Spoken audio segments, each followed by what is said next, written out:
Okay, so we have 6. Shall we start? Oh, sorry about that. 3, 2, 1, let's go. Bonsoir, bienvenue.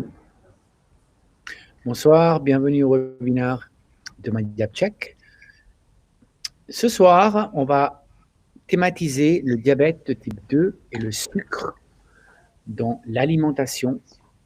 On va aussi expliquer quel effet le diabète, l'insuline, qu'est-ce que ça a comme effet dans le corps et comment comprendre le mécanisme de l'insuline et quel est l'effet du sucre ou du trop de sucre dans le corps. Bonsoir Aurélia, j'espère que tu vas bien. Bonsoir Claude, bonsoir à tous.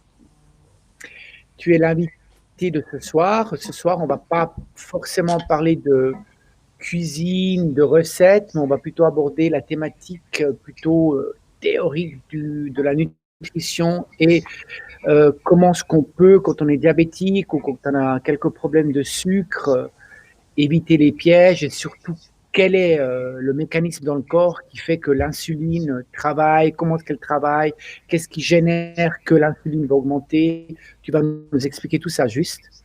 Oui, c'est tout à fait ça. On va vraiment aller beaucoup plus dans le détail aujourd'hui, donc ça va être un peu plus scientifique que d'habitude. Toujours avec des recettes à l'appui pour un peu plus de gourmandise. Ok, ben on y va. Merci. L'agenda donc d'aujourd'hui, c'est donc une short introduction sur le MyDiabCheck.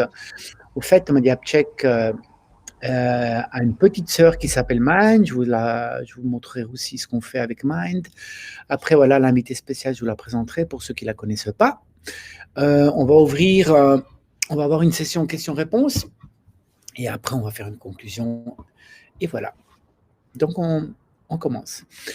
Je pense que beaucoup de gens nous connaissent déjà. MyDiabCheck, nous avons un site internet www.mydiabcheck.ch où sur ce site, vous pouvez faire un test qui va vous donner un résultat par rapport à votre, soit le diabète de type 2, le risque, et aussi vous dire quelles sont les choses que vous pouvez manger ou vous ne pouvez pas manger quand vous avez fait le test. Au fait, quand vous faites le test, on va vous faire une démo après, vous allez être invité en cas de risque à prendre contact, si vous le voulez bien, avec un coach qui va vous aider à travailler sur le problème du risque ou le problème de votre sucre en travaillant avec vous sur un but réaliste, c'est-à-dire si vous avez peut-être 10 kilos en trop ou 5 kilos en trop, ou si vous ne faites pas de sport et que vous voulez commencer à faire du sport, le coach va vous aider avec une méthodologie qui s'appelle la méthodologie comportementale à avoir un comportement, un changement de déclic dans votre tête, dans le comportement, et avoir aussi une approche plus saine par rapport au but des fois qu'on se met dans la vie, plus réaliste, et à couper donc ce projet de perdre du poids, diminuer le sucre dans le sang, vraiment en faisant des petites slices, donc en coupant ce projet avec chaque fois un but réaliste. À la fin, vous avez un beau projet et chaque fois, vous pouvez parler avec un coach, il va vous aider à faire de l'exercice, à vous motiver, il va vous aider également à mieux cuisiner, mieux manger, à aussi avoir un peu ce déclic qui souvent nous manque pour combattre un peu le petit porcelet des fois qui se cache derrière nous, qui nous dit non, on reste à la maison, on reste sur le divan, car encore une série, etc., etc. C'est sur ça qu'on travaille. Donc ça, c'est notre mission, de vous aider à prévenir le diabète de type 2 ou alors de vous aider à mieux vivre avec. Et certaines personnes peuvent même l'abolir complètement. Et comment est-ce qu'on réalise cette mission? Donc, on a un site web qui s'appelle mydiabcheck.ch. Là, vous avez un site, un test. Donc, ce test, il va vous donner un risque. Et l'UDEC, il va nous montrer le site web. Et avec ce site web, dès que vous avez fait le test et que vous avez un risque, on va vous inviter, si vous voulez bien, à prendre contact avec un coach. Alors, on va faire le test. On va presser sur « Faites le test ». Voilà, donc là, on vous demande si vous êtes diagnostiqué du diabète. Vous dites non, oui. Donc, on va dire non, je suis voilà, bon, là, je suis une femme, donc quel âge j'ai? Voilà, le poids, la taille, le tour de taille. Si vous ne savez pas, vous pouvez cliquer sur je ne sais pas et le système va vous aider. Les antécédents, l'activité physique, l'alimentation et voilà. Là, j'ai un risque élevé. Et là, le système m'invite à prendre un contact avec un coach. Ce coach, il s'appelle Paul Zwins, avec un nom allemand, mais parle très bien français, vous inquiétez pas. Et là, je peux donc obtenir une évaluation et je peux donc essayer gratuitement un call avec ce coach qui va durer 30 minutes. Ce call vous est offert et après, vous pouvez voir avec le coach si vous êtes intéressé à continuer ou pas. Et tout se passe dans la confidentialité. Voilà, merci Ludec. On passe à la page suivante. Voilà, qui aidons-nous? Donc, on a dit les gens qui ont le diabète, les gens qui sont peut-être, qui connaissent des gens qui ont le diabète dans leur famille, partenaires de vie, amis, etc., etc. On est sur Facebook, Facebook, donc avec MyDiabCheck. Là, vous avez des recettes, évidemment, de Aurélia. Vous avez aussi quelques vidéos, des conseils, du blog, etc. Vous retrouvez quand même le blog en version complète sur le site de MyDiabCheck. Et vous avez aussi un lien YouTube où vous allez peut-être retrouver aussi les webinaires qu'on a fait si ça vous intéresse. Voilà. Donc, Aurélia Corbaz. Aurélia, en fait, elle est une habituée à nos webinaires. En fait, elle est habituée parce qu'en fait, c'est elle qui a un peu la compétence de la nutrition chez MyDiabCheck. Et nous, on aime beaucoup travailler avec elle parce qu'elle nous enrichit toujours de recettes, de conseils, etc. Et voilà, on est content de l'accueillir. Et voilà, c'est ton tour. À plus tard. Merci Claude. Alors, je me présente vite fait. Je m'appelle Aurélia Corbin.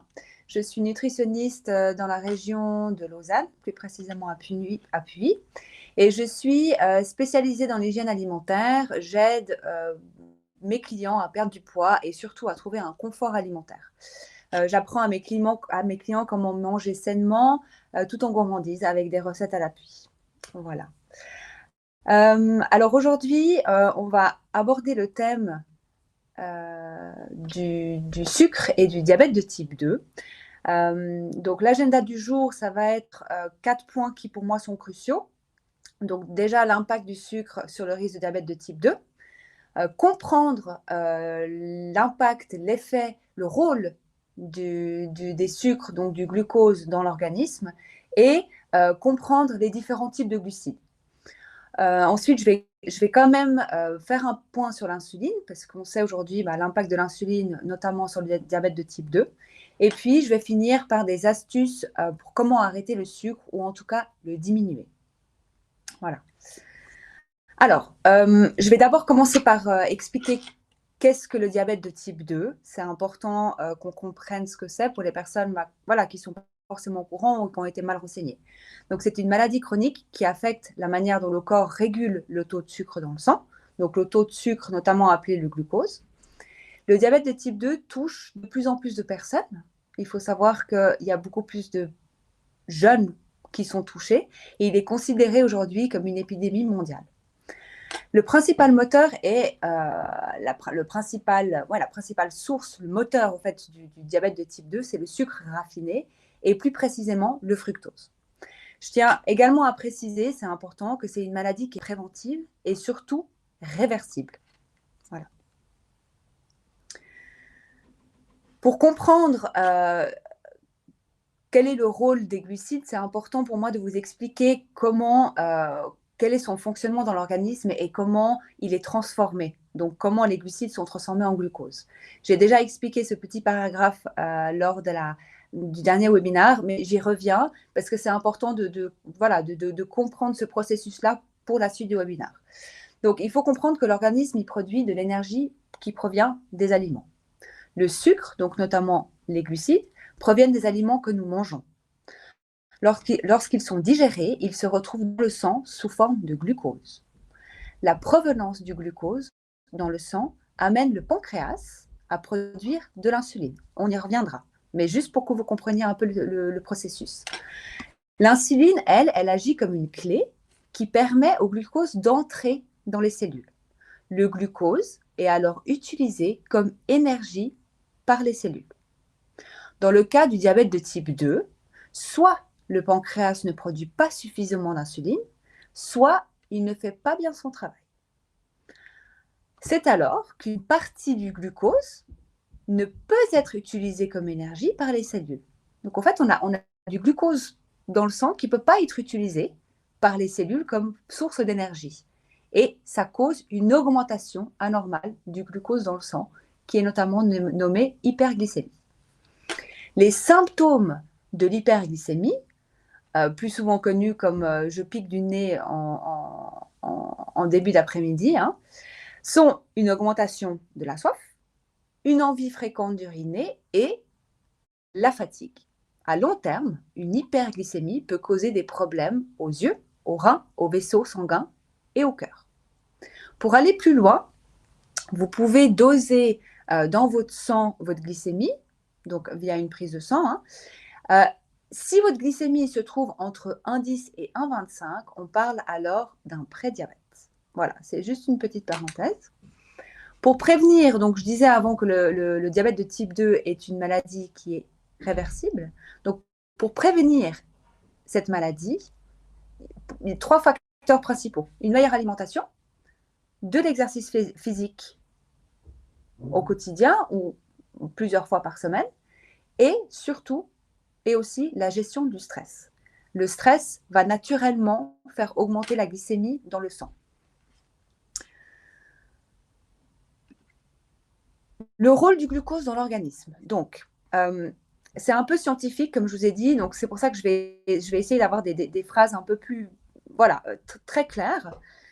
Donc, le rôle du glucose. Le glucose, c'est une molécule, et plus particulièrement un nutriment qui provient des aliments que nous mangeons, comme on a vu avant. Il est essentiel à la vie, car il est le principal source d'énergie des cellules de notre corps. Il est le carburant de nos cellules, qui leur permettent de remplir toutes leurs fonctions et notamment de se multiplier. Il est transformé lors de la digestion et libéré dans le sang, soit pour être utilisé directement comme carburant par l'organisme, soit stocké sous forme de glycogène dans le foie et dans les muscles. Donc, il permet aux muscles de se contracter lors d'un effort ou tout simplement de bouger un de nos membres, par exemple quand on clique sur la souris. Le foie, lui, va garantir des réserves d'énergie et peut transformer son stock de glycogène en glucose. C'est d'ailleurs le seul organe capable de libérer du sucre dans le sang si on a besoin d'énergie. Donc le foie, lui, il va faire des réserves d'énergie. Il est également essentiel à notre cerveau qui, lui, est un grand consommateur d'énergie. Notamment quand on se concentre toute une après-midi, on a faim. Pourquoi on a faim? Et surtout faim de sucre, parce qu'on a besoin d'énergie, parce que le cerveau, lui, consomme constamment de l'énergie. La concentration du glucose présente dans le sang est déterminée sous le nom de glycémie. Donc ça s'appelle la glycémie.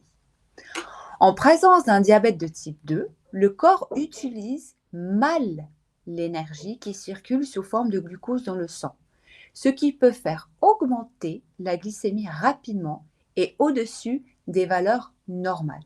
Donc les valeurs normales d'une glycémie, c'est 0,7 g par litre et entre 0,7 et 1,10 de grammes par litre, 1,10. Une personne diabétique ne doit pas pour autant éliminer tous les glucides de son alimentation, c'est ce que nous allons voir. Pourquoi? Car les glucides sont la principale source d'énergie pour le corps et l'unique carburant du cerveau.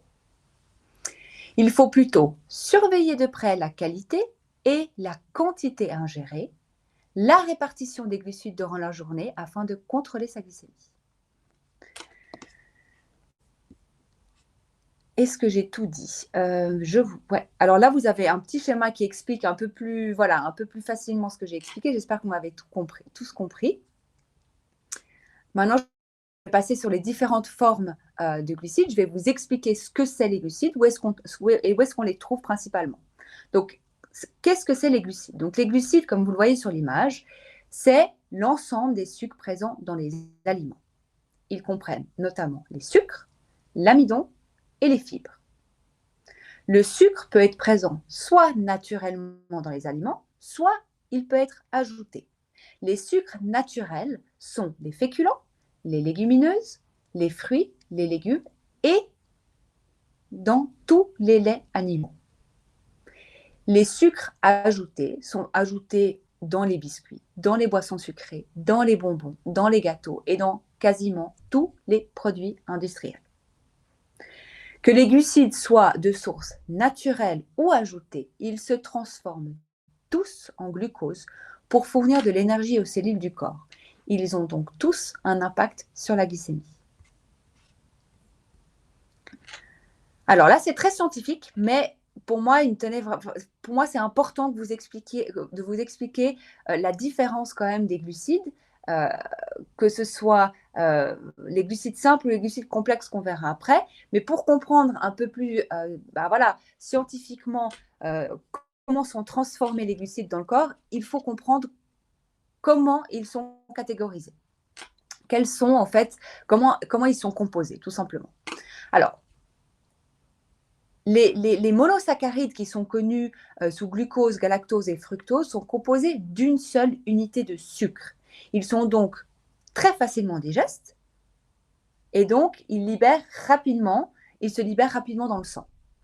Le glucose, lui, il existe rarement sous forme naturelle et il est le plus souvent ajouté dans les produits industriels. Le galactose, lui, entre dans la composition du lait, de tous les laits animaux. Le fructose, celui qui pose notamment le plus de problèmes, parce c'est un sucre qui se trouve principalement dans les fruits et dans le miel. On verra, c'est pas mauvais de manger des fruits, mais on verra sous quelle forme c'est mauvais d'en manger. Les disaccharides sont des molécules qui sont composées de 2 unités. Donc, elles demandent un poil plus de travail à notre organisme d'être digérés, mais ils sont quand même rapidement assimilables vu qu'il n'y a que 2 molécules. On parle de saccharose, de lactose et de maltose. Le saccharose, on le trouve dans le sucre de canne ou le sucre de betterave, le sucre de table. Le lactose, lui, c'est le sucre de tous les laits mammifères, donc les laits de brebis, de vaches et puis même le lait maternel. Donc pour vous dire qu'on commence quand même notre alimentation avec une base de sucré. Le maltose est présent dans les céréales et dans la bière, de son nom le malt. Les plus intéressants sont clairement les polysaccharides, car ils sont, comme son nom l'indique, formés de plusieurs molécules. C'est des sucres qui sont complexes. Et effectivement, c'est des longues chaînes. Donc, elles vont demander, comme vous voyez sur le graphique là, elles vont demander quand même beaucoup plus de travail à la digestion. Donc, notre système digestif va plus travailler pour les digérer. Et du coup, l'impact glycémique sera moins élevé. On parle ici d'amidon, effectivement. Donc, c'est quasiment les céréales, les légumineuses, les tubercules, tous les farineux. Et la cellulose. Donc, la cellulose, c'est les fibres. Les fibres qui sont ultra intéressantes car c'est des prébiotiques qui nourrissent notre microbiote intestinal, favorisent un bon transit et elles font aussi naturellement baisser la glycémie. Les types de glucides, alors ça rejoint un peu le slide d'avant, mais là c'est un peu plus parlant, c'est moins scientifique. Avant on parlait de sucre lent et de sucre rapide, aujourd'hui on parle plus de sucre simple et de sucre complexe. Les sucres simples, ils sont absorbés rapidement. En fait, c'est un peu les disaccharides et les monosaccharides que je vous ai énoncés avant. Ils sont absorbés très rapidement puisqu'ils ont pas beaucoup de molécules. Et donc, on a une rapide hausse de la glycémie. On parle de sucre de table, de lait, de fruits, de miel, etc. Tout ce que je vous ai énoncé avant. Les glucides complexes, eux, sont hyper intéressants pour la santé parce qu'ils sont absorbés beaucoup plus longtemps par le corps et du coup, on a une charge énergétique qui est beaucoup plus longue. C'est ce qui nous intéresse. Vu que ça va être plus complexe à la digestion, on va moins avoir cette glycémie qui monte rapidement.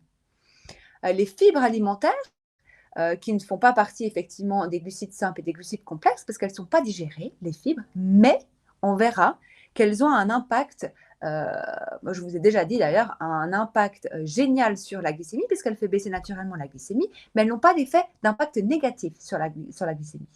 C'est important de le savoir quand même. Donc, pour aborder plus le sujet de l'index glycémique des aliments et comment est-ce qu'on devrait manger sainement pour éviter de faire monter la glycémie, il convient quand même de comprendre qu'est-ce que c'est l'insuline. Même si je vous l'ai expliqué avant, voilà, j'ai décidé de quand même remettre un point d'honneur dessus parce que c'est important qu'on comprenne ce que c'est l'insuline. Donc, pour être très très simple, il faut pour comprendre bien le rôle de l'insuline, on peut notamment l'imaginer comme une clé. Donc, il suffit d'imaginer qu'elle a un rôle de clé. Elle permet à toutes les cellules de s'ouvrir afin de recevoir et d'assimiler le glucose pour leur énergie, donc pour les fonctions que j'ai mentionnées en début de webinaire. La sécrétion d'insuline est donc stimulée en présence de glucides. Et plus la charge glucidique sera élevée, plus la sécrétion d'insuline le sera également. Donc, comme j'ai mentionné sur le slide, elle est indispensable à la baisse de concentration du glucose dans le sang. Elle fait baisser la glycémie. Donc, maintenant qu'on sait qu'est-ce que l'insuline, on va parler de l'index glycémique. Donc, l'index glycémique, c'est un chiffre au final, parce qu'on a classé les aliments dans des tableaux. Donc, c'est un chiffre qui représente la capacité à un aliment à faire monter le taux de sucre dans le sang. Plus un aliment fait monter de manière rapide la glycémie, plus son index glycémique est élevé, et inversement. Voilà. Donc là, je vous ai mis un petit tableau pour que vous compreniez. Vous trouvez énormément de tableaux sur Internet. Il y en a, moi j'en ai mis un à télécharger sur mon site Internet. Je pense que MyDiabCheck en a aussi sur son Facebook. Il y en a énormément. C'est la classification des aliments en fonction justement de cette capacité à faire monter la glycémie dans le sang. C'est très intéressant parce que quand on commence à manger un index glycémique bas ou moyen, on sécrète forcément beaucoup moins souvent la glycémie. Au-delà de 55, on arrive dans la liste rouge. Le corps est contraint de sécréter beaucoup trop d'insuline pour gérer au plus vite cet apport massif de sucre. Par exemple, tous les glucides simples que j'ai mentionnés avant. Qu'est-ce qui se passe dans le corps quand on a constamment un index glycémique élevé, donc qu'on mange beaucoup de glucides simples ou d'aliments raffinés, parce qu'il en convient de dire aussi que même si vous mangez des aliments à la base qui sont des glucides complexes comme les céréales, si vous enlevez la source qui nous intéresse de fibres, donc l'écorce par exemple du céréal, là on a un céréal complet, là on a un céréal raffiné, donc qui est blanc, je parle par exemple de farine ou de pain complet, pain blanc. Le pain complet, lui, va être freiné via ses fibres, donc la digestion sera beaucoup plus longue. Par contre, le pain blanc, lui, va devenir un sucre simple, donc il va faire monter la glycémie. Donc, qu'est-ce qui se passe dans le corps quand on mange un index glycémique élevé? On a une augmentation du taux de sucre dans le sang. Là, je vais lire, au fait, ce que j'ai écrit, parce que c'est très bien résumé. La réponse de notre pancréas va être de sécréter de l'insuline en fonction de l'index glycémique de l'aliment. Suite à ça, voilà, on aura un pic d'insuline qui sera donc du coup la réponse du pancréas. Donc notre insuline, elle monte au plafond, et puis ensuite, on aura une baisse brutale de la glycémie qui va nous descendre en bas de la norme. Et qu'est-ce qui se passe quand on arrive en bas dans la norme? Eh bien, on n'a plus d'énergie. On n'a plus d'énergie, on n'a plus de sucre en fait, on n'a plus de sucre dans le sang parce que notre glycémie a été tellement élevée qu'elle est descendue à la même hauteur que sa hauteur ici. Qu'est-ce qui se passe? Notre corps va répondre avec un manque d'énergie. Manque d'énergie se traduisant par une fatigue, par des sueurs, par des malaises. Et puis, c'est pas pour rien que j'entends souvent dire, voilà, je pique du nez vers 14 h parce qu'on a eu un repas de midi trop riche en glucides, avec un index glycémique trop élevé. Voilà, je tiens aussi à dire que l'ingestion répétée des produits à un index glycémique élevé est un facteur de fatigue pancréatique et d'une baisse de sensibilité à l'insuline. Ceci se traduisant par une prise de poids, par un risque accru de syndrome métabolique et d'un diabète de type 2. Voilà. Les aliments à index glycémique élevé ne devraient être consommés que de manière occasionnelle et ne devraient représenter que 5% de nos apports alimentaires au quotidien. Donc, pour vous dire, hein, on en mange beaucoup trop aujourd'hui. Dans ce slide, j'ai décidé de vous mettre un petit schéma que je trouve assez rigolo et que je trouve très parlant au final. Moi, il me fait sourire parce qu'il est très parlant et puis on le retient bien. C'est ce qui se passe au fait dans notre corps quand on mange des aliments à un index glycémique élevé. Donc, il y a un excès de sucre rapide, il y a une hypersécrétion de l'insuline via le pancréas, il y a une chute de la glycémie, il y a une fatigue. Et comment est-ce que notre corps va répondre à cette fatigue et à ces sueurs, etc., mais surtout à la fatigue, parce que la fatigue, elle vient du cerveau qui est en manque de carburant. Donc le cerveau, il va réclamer du sucre. Et on appelle ça un peu le cercle vicieux de l'index glycémique, tout simplement. Parce que plus vous mangez sucré, plus vous allez réclamer sucré. C'est un cercle vicieux. J'espère que vous me suivez bien et que vous me comprenez bien. Donc, quelles sont mes petites astuces ou mes conseils pour gérer l'index glycémique des aliments? Il faut privilégier des aliments complets. Comme on a vu, les fibres sont très intéressantes pour faire baisser naturellement l'index glycémique des aliments. Plus vous mangez un aliment complet, plus il sera en présence de fibres. Bah voilà, ça rejoint un peu le deuxième point. Donc, privilégier les aliments complets qui sont naturellement en présence de leurs fibres. Ne jamais manger un sucre isolément. Quand vous mangez un sucre isolément, par exemple un bonbon à 10 h du matin, seul, c'est pas pour vous dire manger des bonbons, mais c'est pour vous donner un exemple, votre glycémie elle va monter au plafond parce qu'il n'y aura que ce sucre-là à digérer dans votre organisme. Alors que si vous mangiez ce bonbon avec une amande, par exemple, eh ben, vous avez les fibres de l'amande et les bonnes graisses de l'amande, ce qui va venir freiner l'index glycémique. La cuisson des aliments importe énormément sur l'index glycémique des aliments, c'est-à-dire plus vous allez cuire un aliment, plus son index glycémique sera élevé. Je vais vous donner un exemple de pâtes. Des pâtes al dente auront un index glycémique beaucoup plus bas que des pâtes trop cuites. Je voulais vous dire un autre exemple, je ne me rappelle plus, je reviendrai dessus. Et surtout bien mâcher les glucides. Pourquoi bien mâcher les glucides? Parce que la digestion des glucides, elle commence dans la bouche, avec l'amylase salivaire. Donc plus vous mâchez vos glucides, plus l'index glycémique va réduire. La sensibilité à l'insuline, alors ça fait 2 fois que je reviens dessus, mais c'est important pour moi de vous le dire aujourd'hui.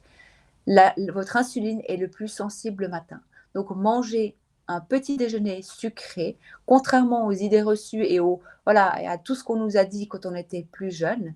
Ne jamais manger un petit déjeuner, ne jamais commencer sa journée par un aliment sucré. C'est là où votre insuline est le plus sensible. Donc forcément, vous allez avoir une hausse de la glycémie beaucoup plus brutale que si vous mangiez votre repas, par exemple, sucré entre 16 et 17 heures. Voilà. Donc, pour le matin au petit déjeuner, privilégiez un repas salé, riche en bonnes graisses et riche en protéines.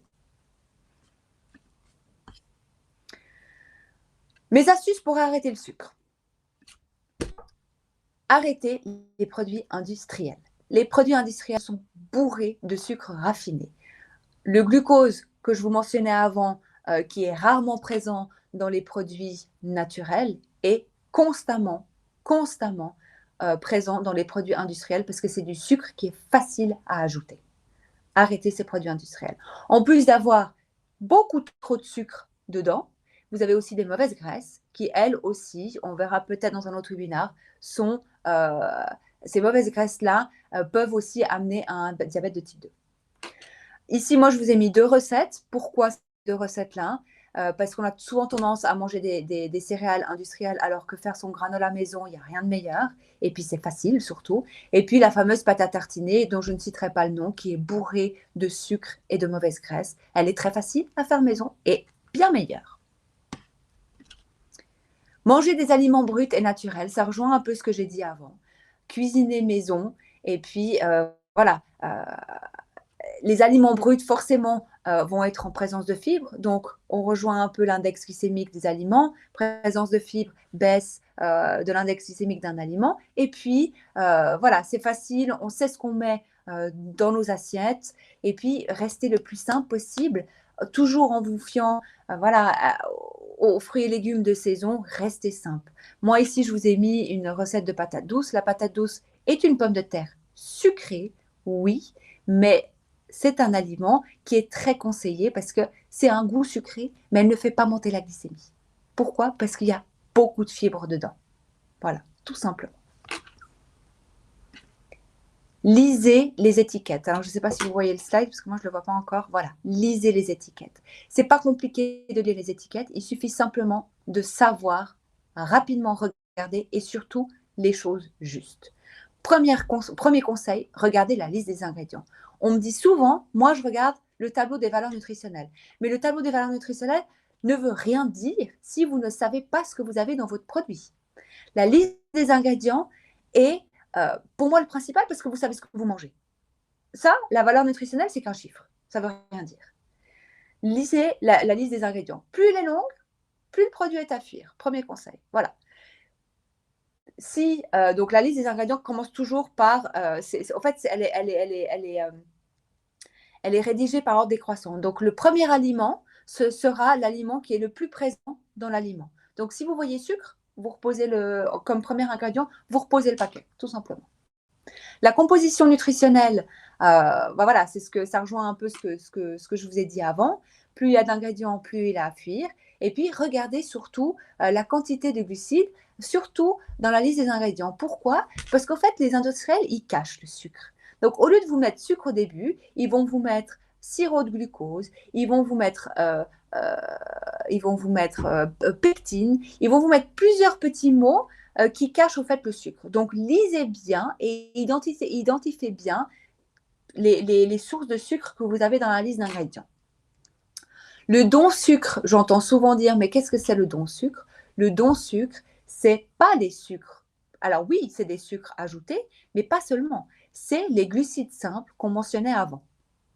Donc, vous pouvez très bien avoir des dons sucre dans un yaourt nature. Pourquoi? Parce qu'effectivement, comme on a vu avant, dans tous les produits laitiers, il y a du lactose et le lactose, c'est un sucre. Voilà, tout simplement. Donc, ce n'est pas forcément qu'ils ont rajouté du sucre simple ou c'est pas du sucre ajouté dans un yaourt nature, c'est tout simplement parce que dans un yaourt nature, il y a du lactose qui est un sucre, qui est un glucide simple. Voilà. Donc, ce don sucre est soit du sucre rajouté, donc raffiné, soit des glucides simples. Quand vous avez la mention glucides don sucre, le don sucre si vous avez par exemple 50% de glucides, eh ben, ces 20% de don sucre, ce sera les 20% qui feront partie de ces 50% de glucides. Et ces glucides-là, généralement, sont les glucides complexes, donc ceux qui sont intéressants.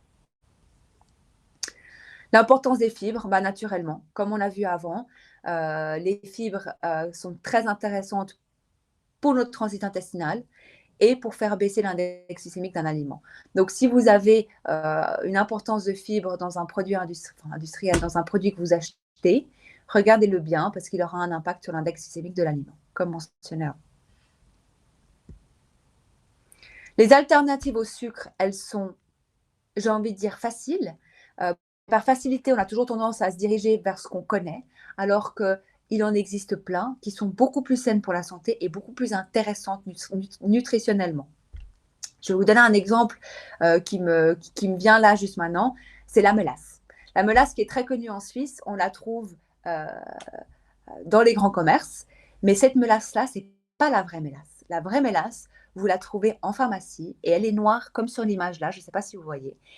Et je vous garantis que ça n'a pas le même goût. Et c'est beaucoup plus riche en nutriments, donc beaucoup plus intéressant pour la santé. Et c'est une alternative, du coup, qui est beaucoup plus saine, qui est beaucoup moins sucrée aussi. Je parle du sucre complet ici aussi. Le sucre complet et non pas le sucre brun.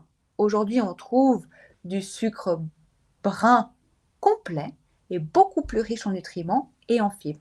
Et dans ces cas-là, je rejoins encore une fois ce que j'ai dit avant, l'index glycémique sera beaucoup moins élevé. Le miel, plus il est foncé, plus il est riche en nutriments. Le sirop d'érable est un sucre qui est très intéressant parce qu'il est très riche, mais vu qu'il est très riche en goût, on aura tendance à en mettre moins. Et c'est un des seuls sucres qui ne fermente pas dans le foie, donc qui est intéressant. Contrairement au fructose, qui lui est un danger pour le diabète de type 2. Ici, je vous ai mis une recette de banana bread. Dans ce gâteau-là, il y a zéro sucre. La seule source de sucre, c'est les bananes. Donc, encore une fois, c'est une alternative qui est beaucoup plus saine. Utilisez des fruits comme alternative au sucre. Remplacez dans les desserts. Bien commencer la journée. Alors ça, je vais rejoindre un peu le point que j'ai mentionné avant. C'est la sensibilité à l'insuline, que le matin, en vous réveillant, vous êtes à jeun, votre insuline est ultra archi-sensible. Il convient donc de ne pas la titiller avec des aliments trop sucrés. Donc, privilégiez effectivement, comme sur l'image, des bonnes graisses avec de l'avocat et des protéines avec des œufs bio. Surtout pas de sucre, effectivement. Des protéines pour la dopamine, oui. La dopamine, c'est l'hormone du starter. Donc, il convient quand même de commencer sa journée en ayant quelque chose qui nous motive. Des glucides complexes pour l'énergie. Maintenant que vous savez ce que c'est, des glucides complexes, je n'ai pas besoin de m'attarder là-dessus. Mais voilà, pensez à ces glucides complexes qui ne sont pas raffinés pour le matin, parce que, comme on l'a appris, ils ont une charge énergétique beaucoup plus longue que des céréales qu'on aura achetées au supermarché. Et des bonnes graisses pour la satiété, effectivement, parce que les bonnes graisses vont couvrir beaucoup plus facilement la satiété, vont avoir un effet anti-inflammatoire qui nous intéresse également énormément. Et puis, surtout, elles vont être stockées sous réserve d'énergie dans l'organisme. Donc, très intéressant. Mes conseils et astuces pour ce webinaire-là. Donc, faciliter l'absorption du glucose dans les cellules avec une activité physique régulière. Ce n'est pas le sujet effectivement du webinaire, le sport, mais sachez que l'activité physique régulière aura tendance à faire baisser la sensibilité à l'insuline, vu que on a parlé d'énergie cellulaire. Les cellules, quand on fait du sport, elles sont constamment en fait en train de dépenser de l'énergie. Donc forcément, quand on mange quelque chose de sucré, la charge énergétique sera tout de suite utilisée par les cellules sans devoir forcément toujours sécréter l'insuline. Bien mâcher les aliments. Comme j'ai mentionné avant, la digestion des glucides, elle commence dans la bouche. Donc pensez bien à mâcher. Quand on parle de jus de fruits, donc c'est quelque chose que moi je déconseille fortement parce que si on en revient au sujet qu'on a mentionné en début de webinaire, le fructose est le point noir en fait du risque du diabète de type 2. Le fructose, sachant maintenant qu'il vient des fruits, quand on mange un fruit entier, on le mange avec ses fibres, donc l'index glycémique sera moins élevé. La digestion va freiner l'index glycémique, va éviter justement d'avoir cette charge de fructose qui est trop élevée. Quand vous buvez un jus de fruits, vous avez que du fructose. Ça vous explique bien qu'il faut clairement éviter les jus de fruits. Maintenant, si ça arrive parce que vous êtes invité, pensez à, avant de l'avaler, à bien le tourner en bouche pour faire justement fonctionner vos enzymes digestives qui vont commencer la digestion.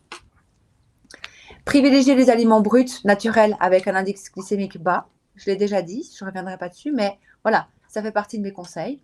Pensez aux alternatives du sucre pour vos desserts, les fruits, les sucres complets, le sirop d'érable. Voilà, essayez autre chose. Sortez un peu de vos habitudes. Ne jamais manger un sucre simple isolément. Et puis, ajoutez des fibres à vos repas. Ça peut être des graines, ça peut être des légumes, tout simplement, j'ai envie de vous dire. Ça peut être, la dernière fois, moi j'ai mis des petites, vous pouvez mettre des petites graines de sésame, des flocons d'avoine, voilà. Pensez aux fibres, vraiment pensez aux fibres, ou alors aux bonnes graisses.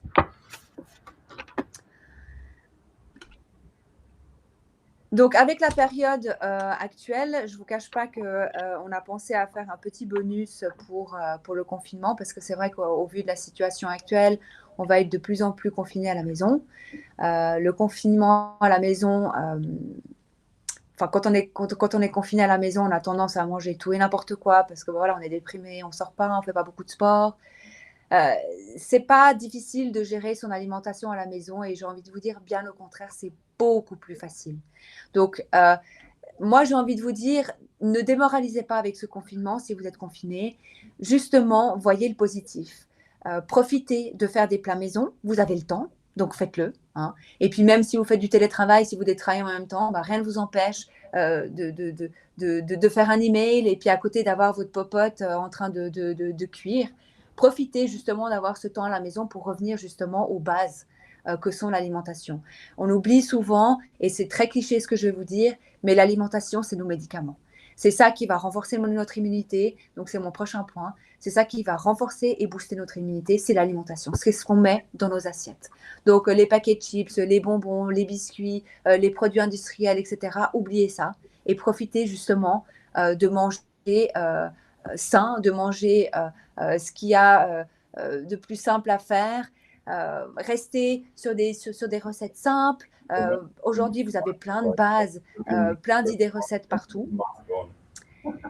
Et puis, voilà, essayez de gérer les écarts en vous faisant plaisir, en faisant des desserts maison. Moi, je vous ai mis deux recettes que je vous montrerai après, parce que j'ai envie de terminer avec ce dernier point qui est primordial. Même si on est confiné à la maison, il est important de garder un rythme alimentaire. C'est pas parce qu'on est à la maison qu'il faut se laisser aller. Donc, c'est 3 repas par jour, idéalement toujours aux mêmes heures, parce que quand on mange aux mêmes heures, notre système digestif, il est habitué, il attend en fait, il attend les aliments, il est prêt, les enzymes digestives, elles sont prêtes à digérer. Et puis, si vous avez faim entre 16 et 17 heures, j'entends souvent dire non mais je dois pas manger, j'ai faim mais j'ai pas envie de manger, mais j'ai pas envie de prendre du poids. C'est faux. Si vous avez faim, mangez. Et surtout entre 16 et 17 heures, c'est important d'avoir une collation pour autant qu'on ait faim. Voilà. Donc là, moi, je vous ai mis 2 recettes. Moi, personnellement, j'adore les chips. Hein. Je suis anglaise, donc j'adore ça. Ça fait partie de mon enfance. Chips ne veut pas dire forcément malsain.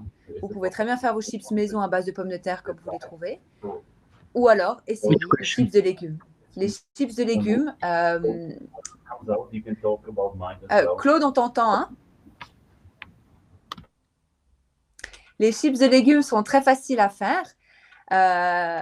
Il suffit simplement de mettre vos légumes vous trempez, vous badigeonnez vos légumes d'une bonne huile, notamment une huile d'olive, et vous les mettez au four. Voilà, tout simplement. Là, moi, je vous propose une recette de chips de kale. Même mes enfants les aiment, donc il n'y a pas d'excuse. Et puis une mousse au chocolat. C'est pas compliqué, c'est pas malsain. Quand on utilise du chocolat noir et des œufs, il n'y a rien besoin de rajouter d'autre. Croyez-moi. Et c'est délicieux. Voilà. Donc, j'ai terminé. J'espère que ce webinaire vous a plu. Voilà, désolé pour la petite interruption. On était en train de préparer les questions. Merci Aurélia, c'était très, très intéressant. C'est intéressant de voir qu'au fait, avec le confinement, les gens ont peut-être tendance à manger n'importe quoi, mais au fait, c'est pas vraiment difficile de faire des trucs à la maison et de manger sainement quand on est confiné. C'est pour ça qu'on avait discuté ensemble ce rajout. Je pense qu'il est très, très important. J'aimerais juste ajouter que si vous êtes à la maison et que vous avez l'impression de suffoquer et tout, la nourriture, c'est pas forcément le moyen d'échapper à la réalité du confinement et du Covid-19. Nous, on a créé une petite app qui s'appelle Mind aussi et qui va peut-être vous aider aussi à mieux gérer votre confinement. Donc, ce sont des coachs qui vous aident à travailler sur l'anxiété, sur toute l'approche santé mentale. Donc, vous pouvez faire un test il y a un free call donc avec les coachs, ça s'appelle mind.ch. Donc voilà, pour revenir à notre alimentation, c'est drôle parce qu'en fait, ce qui est intéressant, c'est que tu dis que le petit déjeuner, ne doit pas être sucré. Tu sais certainement qu'en Angleterre, le petit déjeuner est toujours salé, vu que tu es anglaise. Bien sûr. Bacon, tout ça, des œufs, tout ça. En Allemagne aussi, d'ailleurs. En Allemagne, le pain, le beurre, ça s'accompagne jamais de confiture le matin. Et qu'au fait, apparemment, c'est l'industrie alimentaire américaine qui a déjoué le petit déjeuner anglo-saxon importé d'Angleterre et qu'on a fait, au fait, dans les années 50-60, avec l'industrie alimentaire, un déjeuner, si tu veux, un petit déjeuner sucré. Mais avant, il était salé aux États-Unis aussi. Donc, c'est au fait, c'est vraiment un plan marketing industriel de l'industrie alimentaire d'avoir changé ça. Et au fait, les petits déjeuners, il y a 60 ans, 70 ans, ils n'étaient pas forcément sucrés, sauf chez la grand-mère le dimanche. J'ai envie de te dire, Claude, pour rejoindre ce que tu dis, c'est très juste. À l'époque, on nous cachait les misères, du sucre. Et au fait, on le mettait beaucoup plus en avant via justement ce type de repas. Donc, effectivement, c'est vraiment marketing. Et puis, c'est tout simplement l'industrie du sucre. J'ai envie de te dire. Voilà. Personnellement, moi, j'ai arrêté de manger du sucre le matin parce que j'avais justement toujours envie de manger du sucre pendant toute la journée. Et je pense que c'est vraiment vrai ce que tu dis. C'est vraiment une habitude qu'il faut enlever. Donc, tu peux très bien te nourrir le matin avec des aliments sains qui sont aussi super bons et t'enlèves ce sucre, quoi. Et j'ai envie de te dire, c'est même meilleur parce qu'un bon œuf à la coque avec une tartine, avec du fromage ou avec des noix, c'est meilleur. C'est vraiment, c'est bon, tout simplement. Est-ce que toi, tu vois, avec le parcours qu'on a aujourd'hui avec toi, est-ce que tu penses que si tu manges moins de produits industriels, que tu te nourris avec des produits plus sains, plus régionaux peut-être aussi, est-ce que tu vas aussi avoir un effet sur le poids, pas seulement sur la glycémie? Ah bah bien sûr. Ouais. Ah bah bien sûr, moins tu manges sucré, moins tu sécrètes ton insuline. Et l'insuline, c'est du sucre dans le sang. Le sucre dans le sang, à force, quand il n'y a plus de place, en fait, j'aime bien toujours expliquer à mes clients, quand il n'y a plus de place dans les réserves que j'ai mentionnées avant, c'est comme un verre d'eau. En fait, tu le remplis, il déborde, parce que forcément, il n'y a plus de place. Et au fait, tout ce qui déborde va aller se stocker dans les adipocytes. Les adipocytes, c'est les cellules graisseuses. Donc les personnes qui prennent du poids, c'est pas parce qu'elles mangent trop de graisse, c'est parce qu'elles mangent trop de sucre. Donc effectivement, le fait de manger moins de produits industriels, moins de produits sucrés, de commencer ta journée par un repas qui va être riche mais en bonne graisse et puis en protéines et non pas en sucre, tu auras forcément une incidence sur ton poids et puis plus spécifiquement effectivement sur ton diabète de type 2. D'accord, donc d'abord, toi tu conseilles, au lieu de faire un régime qui est en apport calorique super minime, il faut transformer la façon de s'alimenter et changer ça, c'est ça, hein? Complètement. Les régimes, pour moi, c'est à proscrire. Ça ne veut rien dire de faire un régime. Faire un régime, ça veut dire, et puis surtout un régime hypocalorique, quand on sait que les calories, c'est quelque chose de nutritif et que c'est de l'énergie. Quand on mange des calories qui sont de qualité, on donne quelque chose à notre organisme, des armes à notre organisme pour travailler, tout simplement, pour éliminer, pour fonctionner. Tous ces nutriments-là, ils ont été pensés pour ça. Ouais. Donc, il est faux de penser que, voilà, je réduis mon apport calorique, je perds du poids. C'est faux, c'est faussement pensé. D'accord. Ok, Ludiac me fait un signe qu'on est en retard, mais c'est pas grave parce que c'est quand même un thème super important. Merci encore pour les slides sur le Covid. Il y a quelques questions sur le Covid aussi. Donc, on va passer avec la première question, Ludiac. Alors, je n'ai pas faim au réveil. Comment faire pour appliquer vos conseils et de manger plus le matin? J'ai envie de dire, c'est marrant parce que j'ai répondu à cette question-là au premier webinaire et puis j'ai toujours la même réponse. Quand on n'a pas faim au réveil, il faut voir ce que l'on mange la veille. Si on a eu un repas qui était trop riche la veille et qu'on a été se coucher directement après, notre corps, il n'a pas eu le temps de digérer. On dit toujours, il faut manger 3 heures avant d'aller se coucher pour faciliter la digestion, tout simplement. Il faut manger léger le soir, manger 3 heures avant d'aller se coucher. Et puis, voilà. Donc ça, c'est une première raison. Deuxième raison, il faut regarder ce qui se passe avec le foie. Parce que moi, j'ai appris dans mon métier que quand on n'a pas faim le matin et quand on est écœuré, quand on a la langue chargée, pardon, il faut voir ce qui se passe dans le foie. Si le foie est surchargé, il faut travailler sur le foie avec des plantes. Voilà. D'accord. Prochaine Après, question. Encore une chose à rajouter, c'est une question d'habitude aussi, hein. Il y a beaucoup de personnes, moi je vois quand même pas mal de mamans qui ne donnent pas à manger à leurs enfants quand ils sont le matin, en fait, au petit déjeuner, ce qui est voilà, faux quand on sait que c'est le matin qu'il faut apporter de l'énergie avec tout ce qu'on a mentionné avant. Donc c'est une question d'habitude. Donc peut-être commencer petit à petit avec, voilà, si vous aimez les œufs, un œuf dur, peut-être un bout de fromage, un bout de jambon, des noix. Commencez petit à petit. D'accord. Prochaine question, Lydec. Vous avez évoqué l'impact du stress sur le diabète de type 2. Comment se passe-t-il? Alors, quand notre organisme est en situation de stress, au fait, à la base, on est des animaux. Donc, quand on est en phase de stress, c'est comme si on était un lion prêt à bondir, ou quand on était, si on est un animal et puis que voilà, on se fait chasser par un lion, on est en phase de stress, on a besoin d'énergie. L'énergie, elle provient d'où? Elle provient des glucides, tout simplement. Donc, qu'est-ce qui se passe dans notre organisme quand on est stressé? Notre organisme va produire de l'énergie. Donc, il va faire monter la glycémie dans le sang. C'est pour ça que être sous stress constamment va faire monter l'index glycémique du sang. Voilà. OK. Merci Aurélia. Est-ce qu'on peut perdre le diabète par recommencer à manger sain? Alors, si c'est un diabète de type 2, oui. C'est comme je vous ai dit, au fait, c'est une maladie qui est réversible. Donc oui, il faut manger à un index glycémique bas, il faut penser aux bonnes graisses, parce que quand on a l'habitude de manger très sucré, le fait de manger de bonnes graisses, ça va couvrir cette satiété et nous couper au fait cette envie de sucre. Il faut manger des fibres qui, elles, vont être très intéressantes pour l'intestin, qui vont nous permettre d'accélérer le transit, d'accélérer aussi le métabolisme, qui du coup va se charger d'éliminer beaucoup plus facilement les sucres, enfin voilà, de faire moins monter la glycémie. Donc oui, clairement oui. J'ai une question.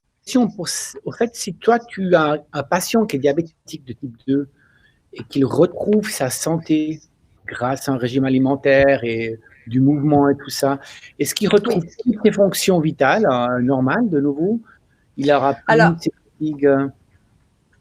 Oui, alors mais bien, ça vient petit à petit, hein, il faut être patient. Alors moi, j'ai un exemple, j'ai une cliente jeune qui est venue me voir, etc. On a fait une biologie du sang et puis moi, je suis dans la prévention, donc voilà, je vois des choses que les médecins ne voient pas forcément parce que je suis dans la prévention, donc je suis beaucoup plus pointilleuse, on va dire, voilà. Et on a travaillé ensemble, elle a des résultats fantastiques. Tout ça juste en mangeant effectivement beaucoup plus sainement. Et puis, surtout, c'est pour ça que je l'ai précisé en début de webinaire, avec une activité physique régulière. Elle a pris goût au sport, chose au début où voilà, elle n'osait pas aller dans les salles de sport. Aujourd'hui, elle aime ça lui fait du bien à la tête. Et puis, elle mange surtout, elle prend du plaisir à manger autre chose que ce qu'elle avait l'habitude de manger. Et effectivement, elle a plus, je la vois dans une semaine là pour son retour, donc je me réjouis. Mais les résultats vont très rapidement. Et parce que voilà, pour moi le poids n'a pas une incidence. Ce que je vais surtout regarder avant d'avoir une biologie du sang, c'est le tour de taille. Le tour de taille est un facteur du diabète de type 2. Pourquoi? Parce que c'est là que notre insuline est le plus sensible. Donc c'est là où on va prendre plus de poids quand on est diabétique. Donc oui, c'est la première chose qu'on remarque, c'est une perte en fait, de tour de taille. Ok, merci. Je crois qu'on a encore une question. Qu'est-ce que vous pensez du jeûne intermittent pour régler la glycémie? Alors, le jeûne intermittent est très conseillé pour régler la glycémie, effectivement, mais on parle d'un jeûne intermittent sur le matin. Comme on a mentionné avant, c'est le matin où l'insuline va être très, très sensible. Donc, il convient quand même de manger. Je vais commencer par le repas du soir. Donc, un repas du soir à index glycémique bas. Donc, ça peut être des lentilles, ça peut être des céréales complètes. Ça peut être des légumes avec du poisson et puis un petit riz basmati complet. Voilà, donc un index glycémique bas le soir, surtout pas enlever les glucides, parce que pour rappeler que les glucides, c'est quand même la première source d'énergie de nos cellules et de notre cerveau. Et puis, on va faire un jeûne intermittent. Donc, on va manger très tôt, on va manger vers 19h le dîner. Et puis, on va faire un jeûne intermittent, mais sur le matin. Maintenant qu'on sait que l'insuline est très sensible le matin, on va faire un jeûne intermittent le matin. Moi, je vous dirais que c'est plus intéressant de faire un jeûne des glucides, parce que le matin, on sait qu'il faut apporter quand même des bonnes graisses, des protéines pour la dopamine. Donc, on va enlever la charge glucidique le matin. On va manger des œufs, du fromage, pourquoi pas du saumon, des avocats, des noix, des amandes, etc. Et puis, on va pousser le jeûne glucidique jusqu'à midi. Donc, à midi, on va manger une protéine animale, pourquoi pas, ou végétale si on mange végétarien, avec une source de légumes de saison, bien entendu. Donc pour ça, c'est très intéressant, effectivement, parce que ça permet de réguler la glycémie beaucoup plus facilement. Ok, je crois qu'on a encore le temps pour une question, Lilac. Oui, hein. Quel est le bon temps à accorder à un repas? 15, 30, 1 heure. Alors, En Italie, il dirait 2 heures. ouais, alors voilà. Il convient de manger idéalement en 20 minutes. Parce que c'est le temps qu'il faut à notre estomac pour envoyer le message à notre cerveau pour envoyer le message de satiété, pour dire c'est bon, j'ai mon quota de nutriments, je peux continuer ma journée. Quand on mange trop vite, on n'a pas le temps de ressentir la satiété, et puis on a tendance à se resservir. Hein. Et puis quand on mange trop lentement, on a tendance à manger trop. Parce que, voilà, 1 heure, on reste à table, donc vous savez que vous n'avez plus faim, mais voilà, j'ai encore cette tranche de jambon ou ces pâtes qui me donnent envie. Voilà, on grignote, on picore à gauche, à droite. Donc, idéalement, c'est entre 20 et 30 minutes, je dirais. D'accord, merci beaucoup. Ah ben, encore une question. Vous avez parlé de la cuisson des aliments, par exemple, une pomme cuite apporte-t-elle les mêmes choses qu'une pomme crue? Non. Alors, plus un aliment est cru, plus son index glycémique va être moindre. Plus un aliment est cuit, plus l'index glycémique va être élevé. Maintenant, si on parle d'une pomme cuite, elle reste entière. Donc, il y a quand même l'apport de fibres, mais l'apport de fibres va être moins intéressant, il va moins agir en fait sur la flore intestinale que si c'était une pomme crue. En l'occurrence, là, vous me parlez d'une pomme, c'est génial parce que dans les pommes, il y a de la pectine. La pectine, c'est un prébiotique qui est très, très intéressant et c'est effectivement une fibre qui va aussi couper la faim. Donc voilà, ce n'est pas le but de couper la faim, mais c'est juste pour vous dire que ça aura un effet sur la satiété. Donc voilà, plus un aliment est cuit, plus son index glycémique est élevé. D'accord. Ludec, je crois, on a encore une question. Ça, c'est la dernière, hein? Juste, ok. On utilise les confitures Saint-Dalfour sans sucre ajouté, est-ce que ça va quand même ou à bannir? Alors, je ne connais pas les confitures Saint-Dalfour, mais ça reste des fruits qui sont cuits. Quand c'est des fruits qui sont cuits, le premier sucre qui ressort, c'est du fructose. Donc, j'ai envie de vous dire, ce n'est pas à bannir, parce que voilà, c'est surtout si vous faites vos confitures maison et que vous n'ajoutez pas forcément de sucre dedans, voilà, on va dire que c'est à privilégier entre 16 et 17 heures si c'est une confiture qui est faite maison et que si vous savez qu'elle est saine, parce qu'à 16-17 heures, c'est à ce moment-là de la journée que notre insuline est le moins sensible et qu'il convient de manger des aliments plaisir sucrés, mais 1 à 2 fois par semaine, pas plus. Il n'y a aucun aliment qui sera interdit.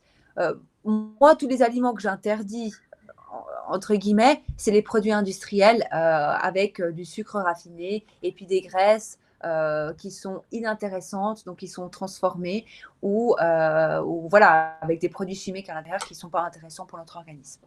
Voilà. Je crois qu'il y a encore une question. Voilà, bonjour, est-ce que ces aliments peuvent être consommés sans problème durant les grossesses quand elles ont un début de diabète? Quels aliments? Est-ce que ces aliments?